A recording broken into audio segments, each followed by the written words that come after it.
Obviously had a shocker against the same team away, and then has come back and had that performance. It shows a lot of character and great player. Highlight of the week, maybe try of the week. Well, my try of the week from the game that I was at was Blake Austin's try, just because the relief that came with it, and just the feeling that we were actually going to start playing was awesome, and it was a great try. I mean, I'd struggle to go personal this week and put a highlight of the week in from a Wigan moment, so I'm probably going to go with that Dom Peru try, just with the cartoon dog leaping to his feet in back play. So I'll go with that one this week. In terms of predictions, Super Roo and Fantasy League updates in predictions, I was 6 out of 6 this week. I'm up to 67% for the season so far. Alan, who co-host last week, went 4 out of 6, but he's still leading the way of the regular co-host, 69%. Sarah on 67, Tim on 58. In the Super Roo, Hutch stays top. Helen Hughes, Sarah's sister, wears the yellow cap this week, so well done to Helen. The Fantasy League weren't fully updated when I did the rundown, so I'm sure Alan Bagley still streaks ahead at the top, and the regular same olds did well, and I probably didn't do great. And that is Super League round 13 fully wrapped up. We're now going to move on to other results.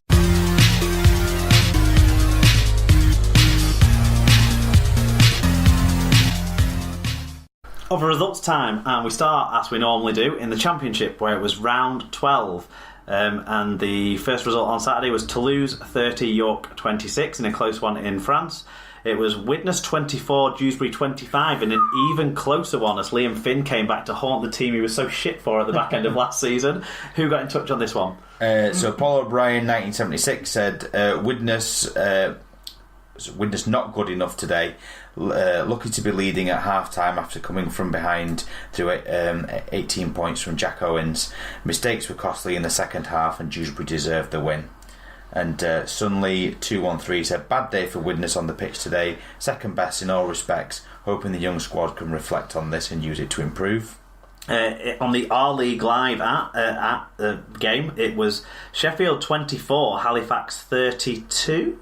Halifax scored a late try, I think, I watched it. Halifax scored a late try to kind of seal it after what was an end-to-end game with a few good tries from both sides. Who got in touch on this?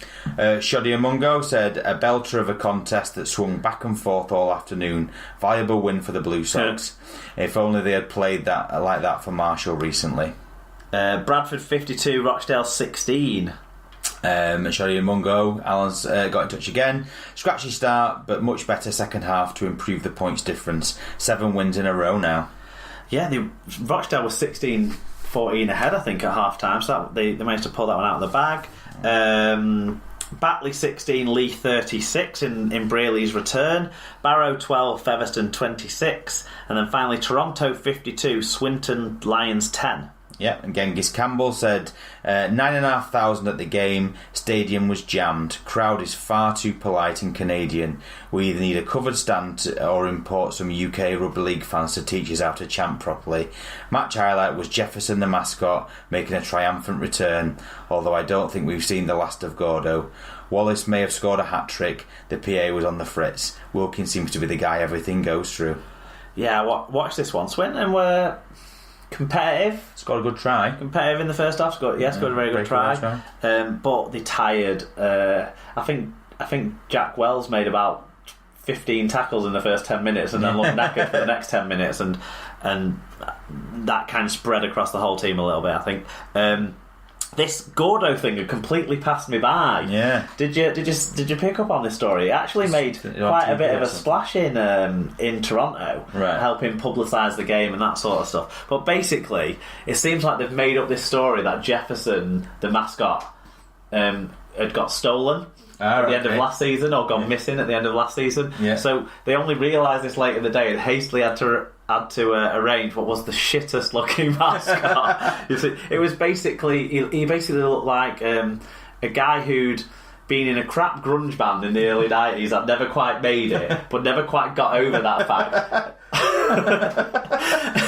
and it just was terrible, but funny, certainly funny. And I think at half time they were doing a Gordo sketch maybe, and then Jefferson pops up and reappears, who was the mascot that was voted as to be the mascot by the fans at the start of last year. Right, okay. So a bit of fun there in publicising things that the Wolfpack seem to do very well. Yeah. Kind of, like Wolfie does for you all lot too. Yeah. Do you want to take us through the championship standings? Yeah, the Wolfpack stay top on 22 points. They're 4 clear of Toulouse on 18 in second. Sheffield stay third on 16 with a game in hand on those above. Bradford are up to 4th, also on 16 points. Leigh are 5th on 14 points, ahead of York on points difference, although York have a game in hand. Featherstone and Halifax are still in touch on 12 points. Batley are 9th with 8 points. Dewsbury have 7 points. Swinton stay on 4. Barrow stay above the drop zone on 3 points. Widnes are 13th and Rochdale are last, both with 2 points. Okay, in League One, it was West Wales 8, Oldham 72, Doncaster 10, North Wales 12. Good win on the road for the Crusaders. Hunslet 26, London Scholars 42. A few decent bits of play in this game. Great try from young Joe Brown, who's on loan from Wigan, and I think it might have been Wigan's Matty Barron, who was also on loan, who set him up. But really good play from the Scholars to win that one against who were top of the table at the time. So impressive. Keighley 32, Workington 26. Keighley are having a great season if it weren't for that points deduction. And Whitehaven 12, Newcastle 12 in a draw, but a draw that was good enough to send Whitehaven top. Well. So standings are Whitehaven go top despite only getting a draw at home, as Hunslet's defeat sees them drop to second. Scholars stay in third ahead of Oldham. Newcastle are 5th. Doncaster and Workington stay in touch with the playoff spots. A second successive win for North Wales moves them into 8th ahead of Coventry. West Wales are now only 1 point better off than bottom place Keighley, who move close to wiping out their off-season points deduction. Yeah, of course, our friends at Coventry didn't have a game this weekend. In the Women's Super League, it was round 3, and Bradford were 58 points to 6 winners over Wakefield Trinity. Wakefield struggling a little bit in their first season, although they did get a win the other week, didn't they? Castleford 27, Leeds 0. This was on our league, and actually looked like a really decent crowd for this one, and there was over 700 there, I think, in the end. So impressive stuff. Dr. Bob Phillips got in touch. Yeah. A few changes in personnel seem to have knocked the flow out of the Rhinos team and added grunt to the Tigers. Better handling would have made the score even worse. Only excuse, Beavers has done a first open age ref match, so was probably tired. I tell you what, talking of changes of personnel, Rhiannon Marshall, the forward, had gone from Leeds in the off-season to Cass and was really impressive in this game for the Tigers. In the bits I saw, I snatched bits of the game. Either side of watching the under 19s game as well. But well done to Cass. They seem like maybe the class of the division so far. York 0, Wigan 62. Wigan got their first win of the season, the reigning champions. And St Helens 54, Featherstone 16. Into the NRL, where it was round 7. Was the Roosters 20, the Dragons 10 on Anzac Day. James Graham 42 tackles. Yeah, Shoddy and Mungo Allen said, game result in doubt until the end, but the try by Dufty was sensational. Catch it if you haven't already. Yeah, we've talked a lot recently about Regan Grace's speed off the mark. This was that, but in the NRL, against the best team in the NRL, against the best defence in the NRL. It was very impressive. Yeah, he's got that in his locker. They seem to have, I mean, obviously they lost this game, but the Dragons seem to have benefited from Widdop's injury because it's settled that sort of spine, hasn't it? Yeah, it's not hurt them as much as we thought it might. Yeah. Storm 13, Warriors 12, close win for Melbourne there. Bulldogs 24, Cowboys 12, Panthers 18, Rabbitohs 22. Sam Burgess had 112 metres. Tom and George played. I don't know what happened, and I sort of half watched this game, but not properly. I think maybe got injured. Yeah, because they didn't put big stats in this one. West Tigers 30, Titans 14, Broncos 29, Sharks 6, Seagulls 24, Raiders 20. Josh Hodgson with 43 tackles, John Bateman with a try assist and 113 metres. Sutton and Whitehead were also on the team sheet for the Raiders in this one. And then finally the Knights 28, the Eels 14. Probably a bit of an upset in the way form's gone this year so far, that one, but interesting scores there. What are the standings? So Roosters lead the way on points difference in a 3-way tie on 12 points at the top, with Storm and Rabbitohs. Raiders are 4th on 10 points. Eels, Sea Eagles, West Tigers and Dragons make up the top 8 with 8 points. All teams have at least 4 points in a congested bottom half of the table. It does really... there's no sort of obvious poor team, because the Titans were doing shit, weren't they, for the early doors. They could look like they'd never be able to buy a win, and then they've started like picking up wins. It's just it really has. The Bulldogs all of a sudden have found some sort of like unity in those young kids that they're playing as well, and they're sort of finding a way to be more competitive too. It's interesting, like you say.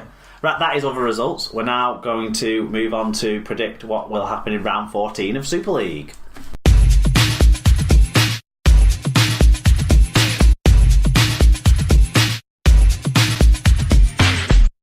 Right, Leigh, it's round 14 of Super League, and you get the honour of making your predictions way in advance of us knowing the team lineups or the weather or any of those things as we record this on Monday evening. But the first game of the round is on Thursday evening, 7:45pm on Sky. This is probably why these two teams played on Saturday this week. And it is Wigan hosting the London Broncos. And given that it's Wigan, I'll go first, and I'll tip my boys to win by...